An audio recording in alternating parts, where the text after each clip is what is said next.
from Baba Yaga, who is asking, will rangers be required to carry arrows? And I saw a lot of other people asking about, will we have arrows, or will crafters have to craft arrows, things of that sort? Just in general. So we are not tracking ammunition in the game. I'm not sure how much that brings to gameplay. Not much. Usually it's just a cumbersome tracking that you have to do. I kind of attribute it to similarly in tabletop RPGs when I have to have my players track their bolts or their arrows, you know, how many they've used. And I used to be a real stiffler on the DM side of it, where, you know, especially at low levels, where they would fire an attack, release an arrow in D&D or in Pathfinder or something, and if they missed, they would roll a 50% chance of whether they could recover the ammunition. I know, Steven. I've been there. I was one of those people. You did this to me. Sometimes that's fun if the party's low, but no, I'm sorry. In MMO gameplay, it just doesn't make sense. It's not that interesting. We are, however, with that being said, we are thinking about unique buffs that can be applied to your weapons that are on a per instance basis of the attack. So, for example, you might have a quiver that you can activate on a cooldown. And that quiver might apply some type of rider effect on the basic weapon attack that you have equipped. Or you might have some type of alchemical consumable that applies it to your melee weapon. Okay. Those I think are interesting because they add an element of horizontal gameplay depending on the adversary you're facing or the challenge you're up against. All right. And the next question here is, are bows hit scan or projectile based? They are projectile based. And then we have, oh, go ahead. You'll notice that in the video, when I switched to the action combat reticle mode, I was able to fire the bow as a blind fire. And I didn't need to have a target in order to do that. That's one of the differences between tab and action combat mode, is that you can launch projectiles in the action combat mode as a blind fire option. And if a target or if something moves in the way between the time of that projectile launching and impacting its either max distance or a piece of terrain or another target, it's possible that players might move into that projectile range. Yeah, and you saw like the projectile sitting on like whatever it landed on for a little short bit there too, which is really cool. I forwarded it to show that case that as you were talking about it, so hopefully awesome. That lined up with what he was saying. And then we have from Valiant Salad, which is just a hilarious name to begin with. I love it. They asked if a ranger doesn't have a bow equipped, can they still use their airstrike? Like, would they still be able to use certain abilities even if they didn't have their bow equipped? Some abilities will require that certain pieces of equipment are equipped. That's true for melee abilities like a shield bash requiring a shield to be equipped, or certain ranged abilities requiring a ranged weapon to be equipped as well. It's important to note that as part of the Ashes of Creation paper doll, you have a melee main hand and offhand slot, and then you have a ranged slot as well. So you don't have to switch between weapons per se. If you execute an ability that requires a ranged weapon, but you have your melee weapon out, it will automatically swap to the ranged weapon, use the ability, and then back to your melee weapon for your basic attack should you choose. And then you can select which weapon you want to have available, your melee or your ranged for the basic attack, and you can swap between those two even in combat. But they're still equipped. One other thing I want to point out about ranged combat and projectile-based action target mode is, take, for example, a situation in a siege where you might be on top of a wall and you might acquire a target through tab that you see. And by the way, when you're in reticle mode, you can still use tab to cycle through hard targets. You have this tab target thing, everyone's super up in arms about. Hard target tracks the Seems target. like there's such if you're in reticle mode, it tracks that target. A lot of different views on it. That target as if you were in tab mode. And if you have, let's say you're on that wall and you're shooting down at enemies who are just out of range, you can fire those projectiles off at the ground. And if they move within range and in that area, they'll be impacted by the projectile. All right. And then It's No Me wants to know, can you swap the bow in between your combos? Like if you're doing quick shot and swap to a different bow to maximize mobility and DPS? Yeah, so you can always hot weapon swap even in combat, but you can't swap your armor and gear. Nothing that's in a hand or range slot if you're in combat. All right. And then Nethery98 wants to know, how is a melee supposed to catch up to a ranger running away from them full speed? That's so, true. A ranger's supposed to be super mobile. What are the melee's options in order to catch them? It depends on the melee user, right? Obviously, different class kits will provide different gap closers. They'll provide different mobility skills. They'll have lockdowns. They'll have chains to pull back. They'll have a lot of different things in the rotation, right? You know, that's part of what an MMORPG experience is. You're not just restricted to 3 or 6 skills. You know, you have a rotational suite, and depending on the type of challenges you face is going to help determine which of those rotations you spec into from your skill tree. If you're having problems against rangers because they're constantly getting away, then it's probably a good idea for you to spec into abilities that lock the target down, that give you mobility, or that allow you to have zone control within the battlefield. I will say that the general look at this game is just insane. Do I have to have a target in my crosshair to use snipe or quick shot? For abilities, it depends on the ability. If the ability requires a target, yes, you will be required to have a target even in the action mode. If the ability, however, is a templated attack, such as a line attack or a AoE attack, a cone attack, those will not require you to have a target. You can fire those anticipating movement of an individual or target within the zone of effect. And then I think there was questions in regards to the bow and the longbow versus the short bow. Are there different ranges, damages? Like, what's the difference between the two of them?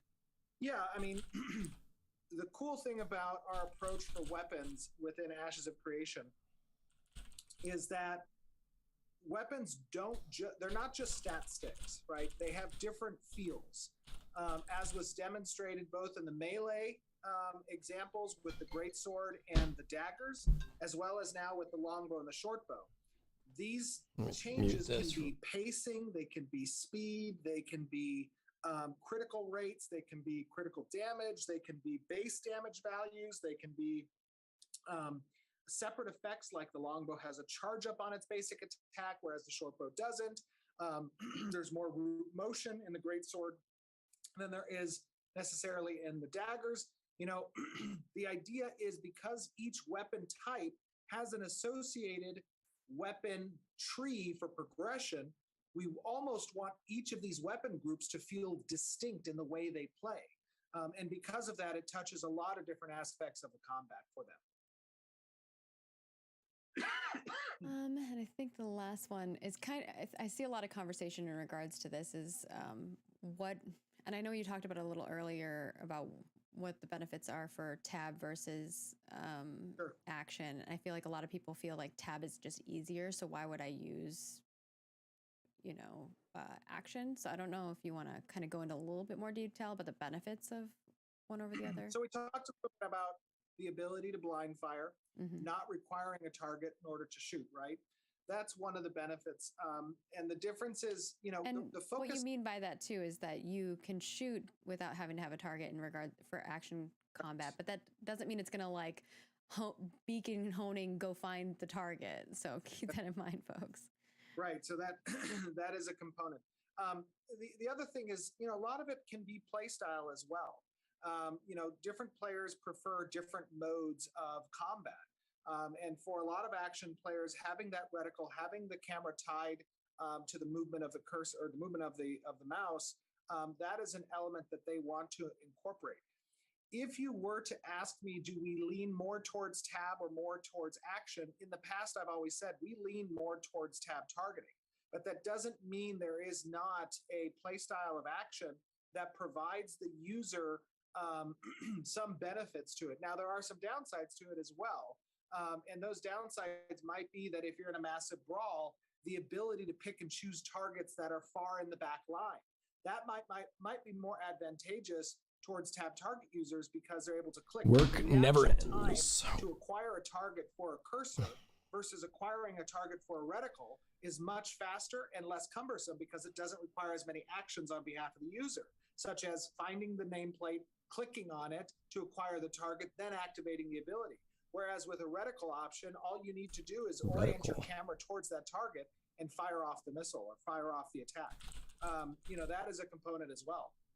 All to right. speed acquire target.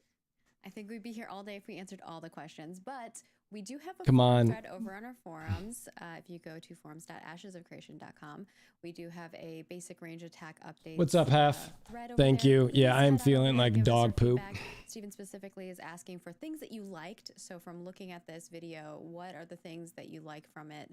And then also telling us your experience from other games or experiences in regards to ranger classes that you would like to see and experience in Ashes of Creation. And both of those pieces, we will be putting together a report and sending that over to our development team so that they can take that into consideration as they move forward. Obviously, they will make the decisions they want for the game that they're making, but we always like to hear your guys' feedback and take that into account when we're creating things and making sure that we're all on the same page in regards to what we're wanting to do. So with that, I think we're going to move on to the character art stuff, unless you have anything else you want to add, Steven. No, just everything you said, right? Providing that feedback is very important. Give us your thoughts, analyze the video, talk about the things you like and the things you dislike. Talk about, make sure to include both. It's very important that we understand where the strengths lie and where the feedback is important, right? So make sure you guys are doing that. We're going to be uploading this to YouTube shortly after the stream. I think you guys already did that, Margaret. Yeah, we're prepared. And that'll go live. That'll be in 4K, so you get to see the full glory of the map and the environment, and you can just see. I mean, really, it is awe-inspiring the talent of artistry that we have on this team, and it's always fun to see. Oh my gosh! We just get the cacophony of noises from your hotel room. We'll move on to our character art update then. Some of which you've seen some of the things in game, but we will switch over there. So first and foremost, look at this. We have these lovely snake folk. This is the Nagash Tribe, which is pretty cool. Definitely check them out. I'm excited for you guys to see these when they animate. It's going to be really cool. They're in a T-pose, obviously. We show a lot of our models in these states. Yes. Very, very cool. This is something that Danny worked on, which looks awesome. I'm excited to fight them. Yeah, I would agree. That does look pretty cool. You'd like to see them having. Next, obviously a tail whip. Our living statue knight. And I have a couple different versions of this so you can see them, but this is from Eli. You can kind of see them falling apart too, the pieces of them, which is really cool. And then also when they're all combined into one piece. But very neat. Welcome back. We're looking at the living statue. We just finished looking at the Nagash Tribe. Loving these guys. These will be a lot of fun. Did you talk about their placement and it seems like Steven's got some sickness too. I have not for this or these guys, if you want to go over that stuff. Sure. So these are the living statues we're talking about? Well, we went over the snake folks and then also. Absolutely. Yeah. So obviously, as you guys know, the world is rich with history and lore, and part of this is enemy factions, and you're seeing with the Nagash. There's some stories behind this that you'll experience in Alpha 2 with these creatures. I need to get into Alpha 2. Understanding kind of their origin, where they came from, where they inhabit now. There's a deep city that has been destroyed, but also preserved under a significant amount of magma. Magma. It's really it is a really fun idea. But these are examples of an NPC faction, right? So you're not just going to see. We talked about this in the past. You're seeing the models now. They're not always going to be cobras. Some are going to be rattlesnakes. Some are going to be mambas. They're going to be different variants that are represented as part of these serpent races. And then lastly, is he working on this one? Oh, perfect. Okay. And then lastly, you see that the living statue that has essentially were once protectors that got turned into adversaries. And you'll be facing them as you kind of progress throughout the ruins of the ancient world that once inhabited Vera. Interesting idea. They're going to have some unique and interesting animations that almost look, my desire for these is that they almost feel a bit cumbersome in their movement, a bit stop motion-y kind of. I think that's going to look pretty cool. So we'll see how animation deals with that. I love it. They look pretty sick. So I'm excited to see that come to fruition. Eli did a great job. I feel like the Harry Potter movie with the chess pieces. Okay. Interesting. Moving ourselves into the October realm of things. This is by Jinsey, which looks awesome. I believe I have a turntable for them. I do. If you don't like creepy stuff, I'm sorry. Yeah, it's definitely creepy.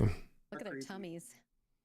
Yeah, what the hell is going on with that? It's like disgusting. You can't have a good fantasy without some good undead. That's true, actually. And these guys are definitely compelling, especially if you consider the atmospherics and the zone that they'll be placed and the creepy nature of their surroundings. Also, as many of you guys know, we like to play a lot with ground based NPCs, having them kind of unseeable. And if you real T-Dub, thanks, buddy. Long time no see. Appreciate the raid. We're covering a random MMO that checking out called Ashes of Creation. So thank you for coming over. Armor folk. Welcome everybody. Anybody who's unfamiliar, we're just watching it's a MMO RPG called Ashes of Creation.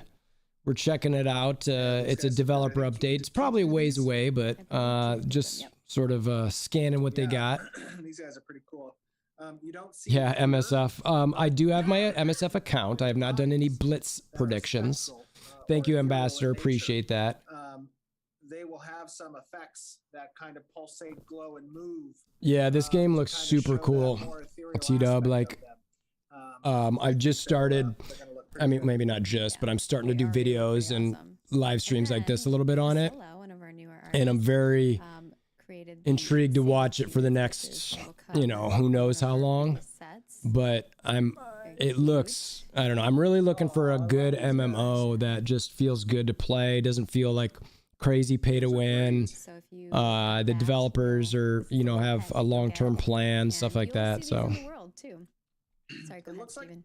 Man, I wonder how Chewburger's been. I wonder what he's up to. I haven't talked to him forever, probably over 10 months. Or maybe it's like a liger. A liger. I don't know if he's even still doing any content. I haven't seen anything. That was kind of what I think. This is one I designed before. With nice. Withering stuff. Yeah, dude, you got to run for mayor. What type of mayor though? Is he going to be like the military? Well, military, it's about fight to the death. Is he going to be like a science mayor, or economic mayor? Which one? Last month. The concepts These things look awesome. Sick. But then you see how good they look. Like the models are just badass, and then you get to see them in game with the lighting too. And our artist, as Steve I assume he's still gaming too, Al. A million times, just from concept to fruition, just look. I mean, it's stunning. So this stuff looks sick, frankly. But I know sometimes it's fun to see. Everybody needs a good lawyer, that's for sure. See it when you're in game sometimes because we're running around doing things.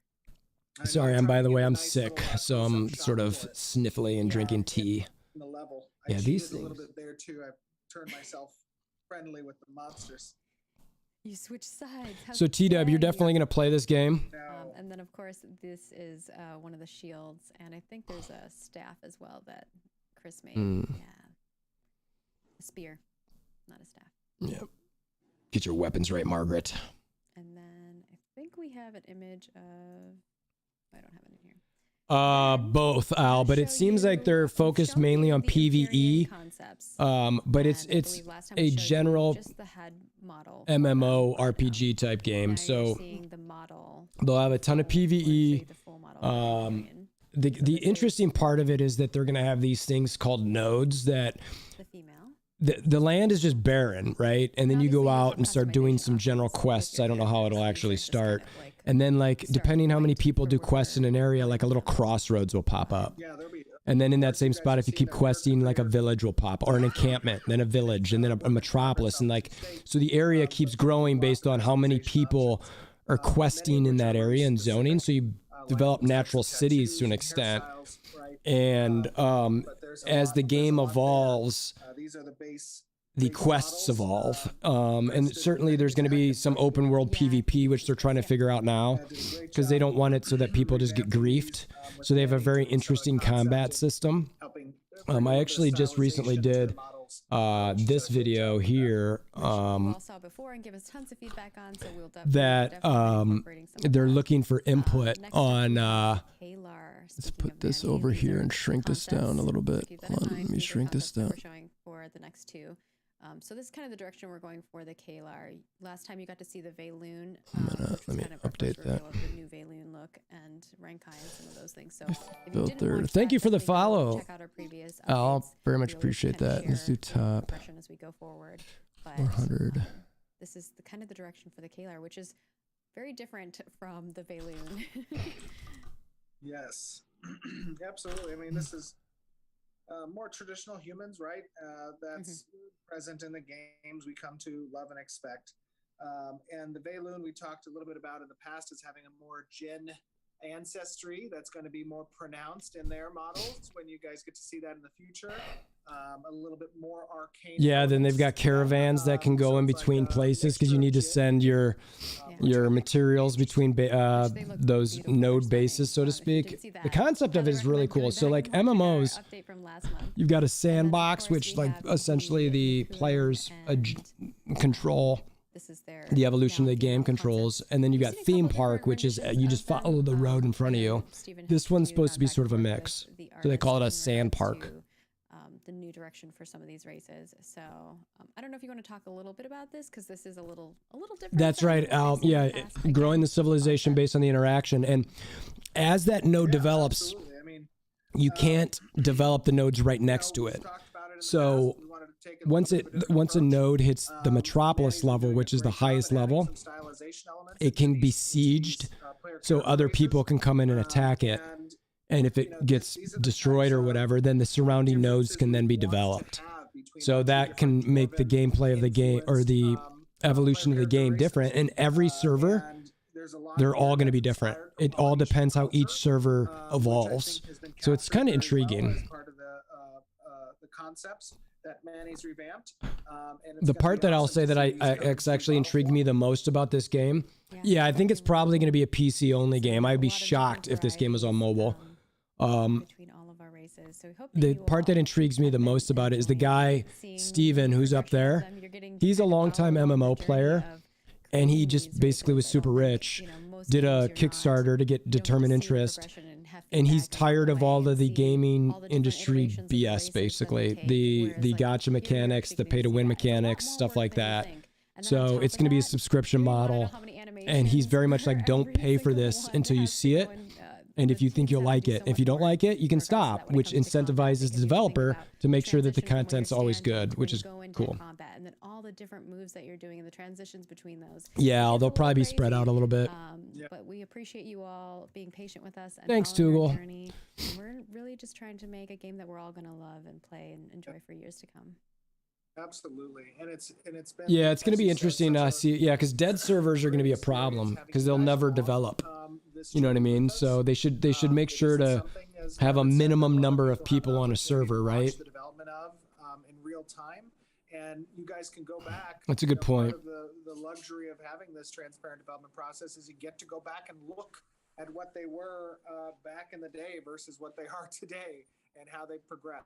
And that's always a fun experience. It'll be cool when we do each of the races, when we do videos for each of them, when we show like the first rendition of them back and like when you first started to now. It's going to be so cool to see the changes from them. Every now and then I think of, and I kind of storyboard in my mind out the journey from there to here, Yeah. and create that kind of experience as a video. And boy, is that going to be one crazy undertaking to make that and show everyone who hasn't been part of this journey with us, but will come when the game launches, that they get to look back and say, wow, I really want to get into their alpha too. This is where they came from. This is the iteration time. This is how things changed over time. And just to see that is really It's good to see you too. Thanks for stopping by. I appreciate it. Fun. Yeah.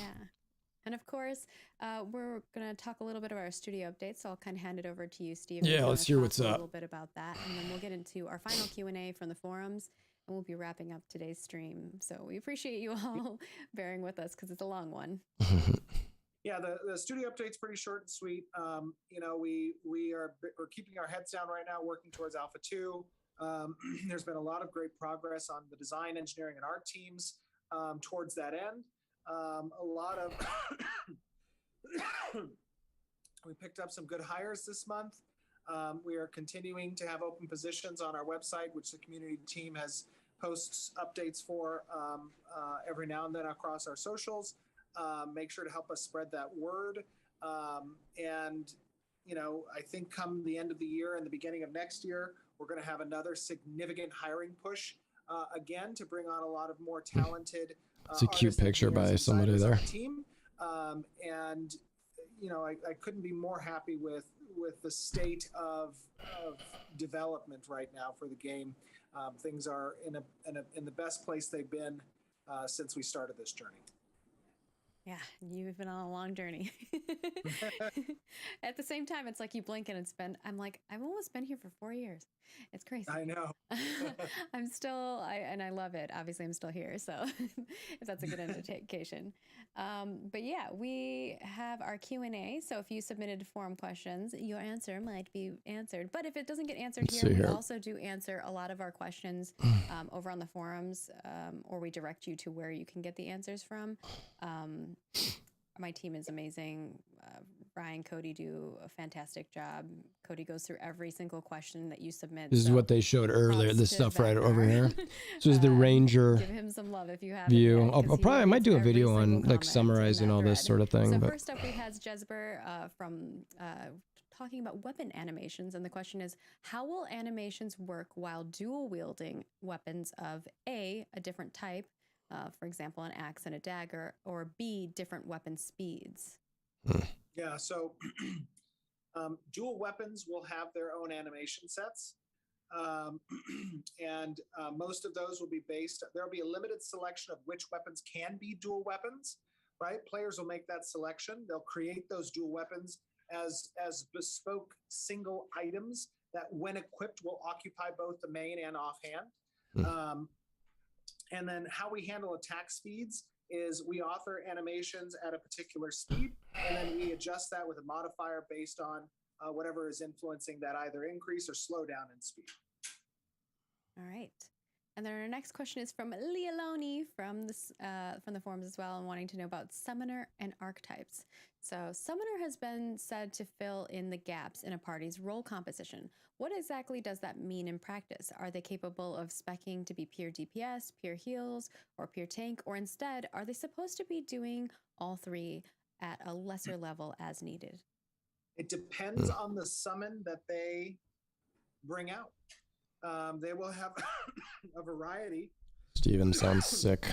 Of summon options, and they will have supporting abilities that enhance the role of that particular summon, or that can hybridize the role of that summon based on the ability they cast on the summon, or support by casting on the target either. This game's probably still a ways out. It is something that is flexible based on the summoner. I'm guessing at least a year and a half, but I definitely plan on following it for the next year or so, just to see. That as a primary summoner, that will influence which category your summons perform best as a role. So if you go with a secondary archetype for your class selection that's more DPS oriented, this summons from a role category perspective will be DPS summons. You'll still have the flexibility, but it won't be as strong as if you had chosen a support. Okay, that makes sense. Role, and the summon benefits you would have as a result of those secondary choices.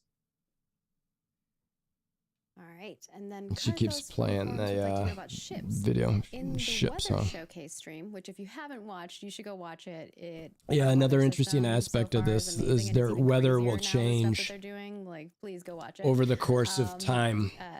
Like every couple weeks, it's a season. Impacting ships. Could this also indicate that ships can have status effects, such as being on fire?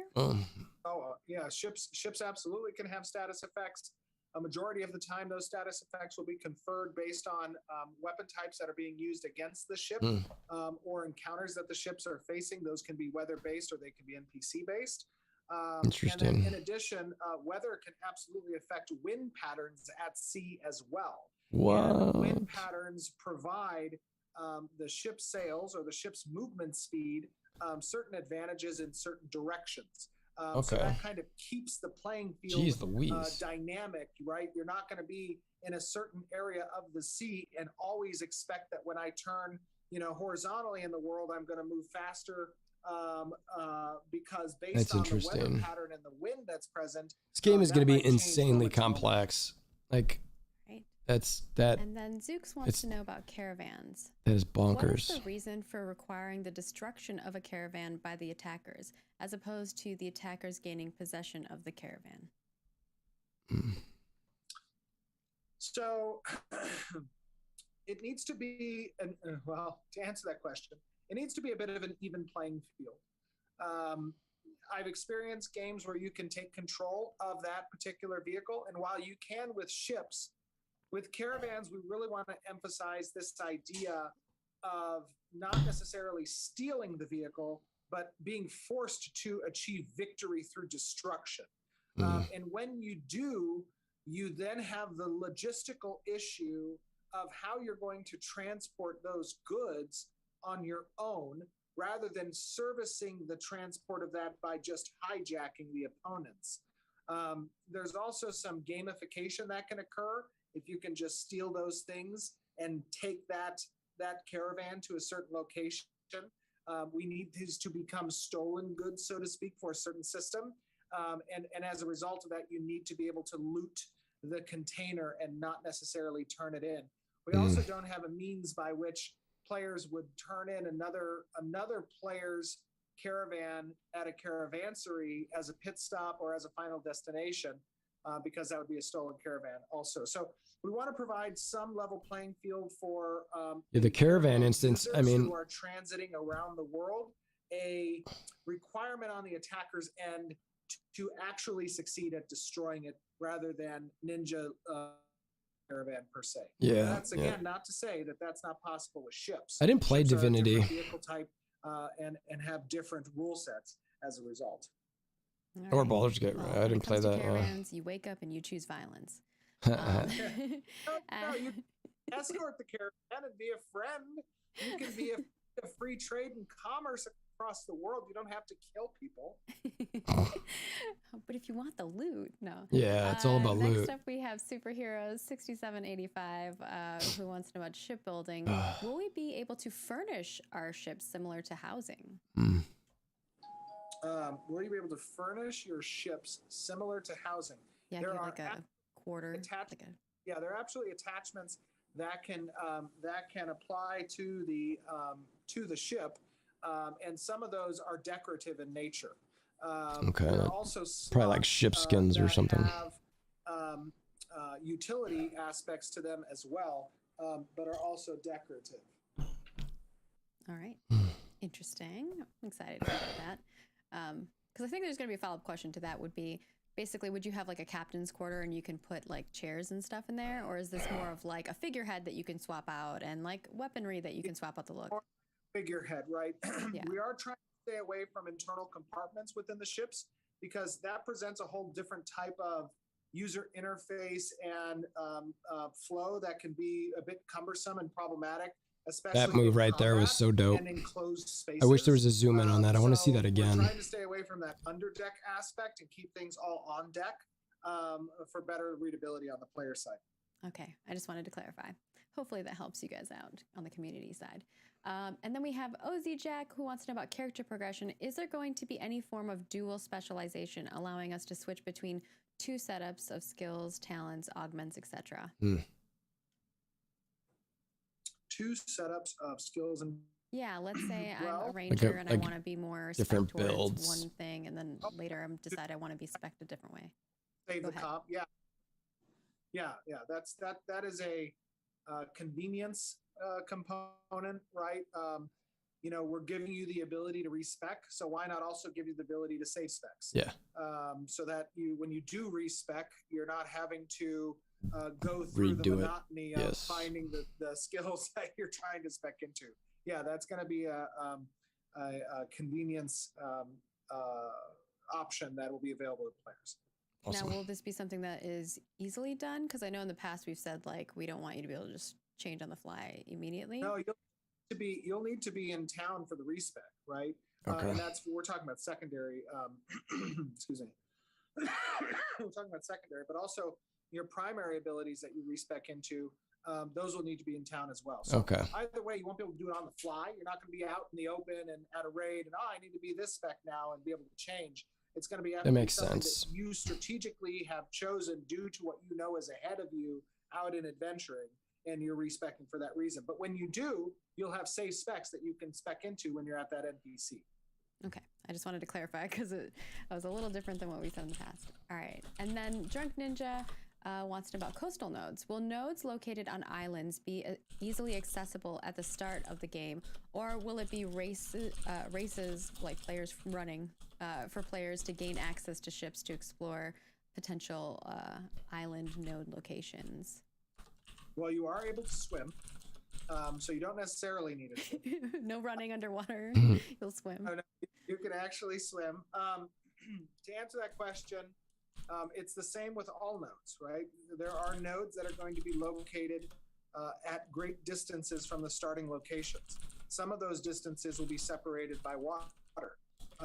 And if it is a goal of some individuals to help seed that node's progression earlier than what might be located closer to the starting areas, then they'll have to incorporate strategies to direct player movement and heat into those areas so that they get a faster start than the nodes that might be located closer to the starting area. Okay.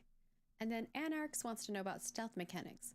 Will it be possible for any player to hide their character's name and guild plate through the use of non-pay-to-win means? And just to reiterate to you guys, we have no plans of doing any pay-to-win things. Anything that is in it's one of the things that I really like. Will all be cosmetic, and not things that give you power or any benefit of that sort. I like that a lot. No pay-to-win, no pay-to-convenience.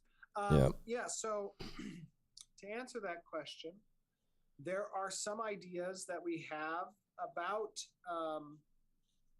disguises for characters that incorporate nameplates and guilds. There's also the same thing we have for disguises of caravans and ships, whether or not they're holding a full haul of goods, whether they can mitigate the distance between the notification area of a caravan moving past you or not. There are some ideas that we have about that, but I'm not ready to expand on it quite yet because we haven't vetted those designs. Yeah, so stay tuned for Alpha 2 as we give updates on that, and of course add new things to the builds when we have that live, and give us your feedback as per usual. Next up, we have Schwan36 wanting to know about mariner classes. This is specifically ships. By leveling a piloting mariner class, will 2 identical ships have different speeds and turning abilities based on their pilot's level? So the benefits of having mariner expertise is not just related to activities you can do on the ships, but will also incorporate skills that become available when you're piloting ships as well. So there's a few things that mariner classes provide. Interaction with attachments on the ship, driving the ship itself, utilizing the ship's components like furling the sails or not, as well as repairing ships when damage is taken, the speed at which you can do it, the health you regenerate when you do it. Those things all get influenced by your mariner class skill. And the more you interact with it, the more experience you gain, the better you'll become. All right. And our last question is from Lashing. No, he didn't say speed, seasons. but he did say driving. Are ocean and underwater areas going to have seasonal changes? Ocean and underwater areas will not have seasonal changes. Okay, that makes sense. Oh, okay. All right. Well, with that, that is our final question from the forums. If you did not get your question answered here, it might be one that we already answered in the past. So definitely check out our forum post. Vacnar is always great about tagging folks and letting them know where they can find the answer. In some cases, giving you the answer. They put a lot of work into that. So please check it out.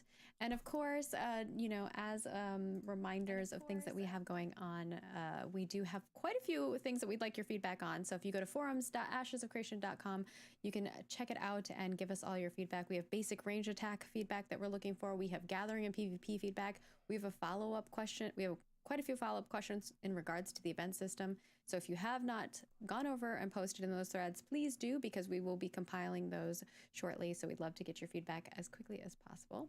And of course, if you would like to help us build the world of Vera, you can head on over and purchase the Order of the Giants Slayer cosmetics, and those will be swapping over October 12th, 2022 at 11 a.m. to the new set. And with that, don't forget that we will be uploading this video, as well as we'll have the 4K video today, and then tomorrow we'll have the full dev update video that will go up. But if you leave us a comment on the full dev update video, and you're subscribed to our channel, you could possibly get your comment spotlighted for our next live stream. So definitely do so, because it's going to be a live stream and quite spooktacular. So you'll want to do so. About that. That's right. It's October. Yeah, what you got to think of your costume, Steven. Oh, can I just be the same thing I was last year? You can be whatever you want to be. And of course, follow us over on Twitter, Facebook, Instagram, Snapchat, all the places. We post almost daily a ton of great content. So if you would like to follow us, interact with us over there, we'd love to hang out with you and chat with you guys. Over on the forums and Discord, we're on there daily as well. So okay, I think it seems like that's about it. Feedback, and of course, we'll see you next month right here, twitch.tv/ashesofcreation on our What is next month?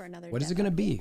What's it going to be? We have a lot of things coming up next month, and you know, announcements. You know, I know people are excited about Extra Life and interviews and stuff. So stay tuned. Yeah. We will definitely be having some good goodies up on our social channels. So keep an eye out for those.